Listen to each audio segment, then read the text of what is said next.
Today's real estate story time is a cautionary tale about what can happen when you leave your fate in the hands of the legal system. So in addition to helping buyers and sellers buy houses, we have special training and expertise in working on distressed real estate sales. So we deal with folks who are going through divorce or foreclosure or short sales, that sort of thing. And because of that, we get calls from all over the country from people who are looking for our help. We had this happen not too long ago, a couple years ago, where we had a fella call from Illinois, and he was in a bad spot. He had bought a house that he owned when he got married to his wife. The house and the mortgage were in his name, and then after they got married, things went downhill from there. So things went downhill and the marriage got into trouble and they ended up getting a divorce. So it was a very acrimonious divorce, and it resulted in them actually going to court. They couldn't get things worked out ahead of time. So when they went to court, the judge awarded the house to the wife, even though the husband owned it before they got married, even though the mortgage and everything was in his name. The judge awarded possession of the house to the wife and did not require her to take any financial responsibility for the house. So here's what happened. She, at some point, decided she didn't want to live there anymore. So she moved out. She stopped paying the mortgage. She let the grass grow up at the house. She let it get out of control.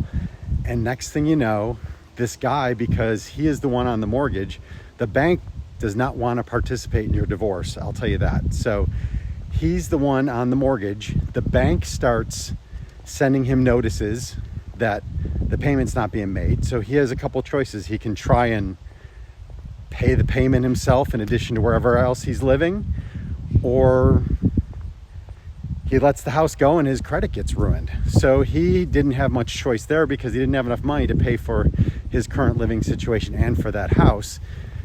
So he ends up getting into trouble financially because they are starting the foreclosure on this house and there's nothing he can do about it. Then he sees that she's abandoned the house. It's growing up. He's getting notices for codes violations from the county and city authorities. And he decides he's going to go to the house. He's going to clean it up. He's going to get it on the market. And he's going to save himself from having a foreclosure. This is where the story gets really bad. The wife finds out that he has been doing this, and she says, no, you're not allowed at this house. The judge awarded it to me. So next thing you know, she has slapped a restraining order on him where he's not allowed to go to the house at all. Can you imagine? The house is in your name, you're financially responsible for it, and you get this restraining order where you're not allowed to stop the codes violations from coming to you. You're not allowed to stop the foreclosure. You're not allowed to go near the house. Unfortunately, this story does not have a happy ending at all. It's sad for the wife that she was so vindictive that she'd rather that everybody lose everything instead of someone being able to sell the house and split the proceeds or do whatever they're going to do with it. It's sad for the husband because his credit got wrecked. He ended up with a bunch of debt even after the house was sold. And it's sad for the neighborhood because that house was allowed to just deteriorate and fall apart over a number of years because no one was taking care of it, and the one person who wanted to take care of it was not allowed to do that. So in the end, everybody lost. There was hundreds of thousands of dollars that this couple could have received and split had they been able to come to some sort of terms and get that house sold before it went to foreclosure. So maybe the only people who won in this deal was whoever bought the house on the courthouse steps and maybe got it cleaned up and turned around and flipped it for a profit. But other than that, everybody in this story is a loser. What can we learn from this? There's a couple lessons that come from this story. Number one is do everything you can to settle things outside of court. Once a real estate dispute makes it before a judge, you're at the mercy of that judge. He may decide in your favor. He may decide against you. He may decide something crazy. He may decide like he did in this case, where he awarded the wife basically the ability to destroy this husband's credit with no recourse against her.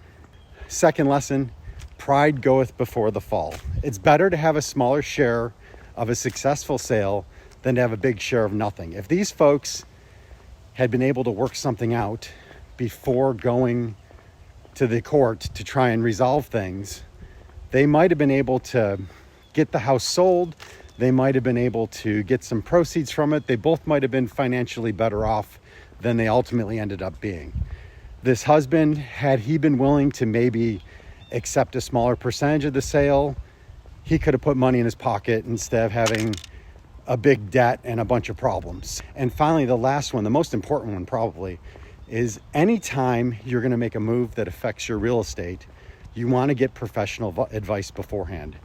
Had this husband gotten with a real estate professional, an attorney, a good real estate agent, something along those lines, before he got into this marriage, they might have given him some advice that could have saved him from this ultimate problem.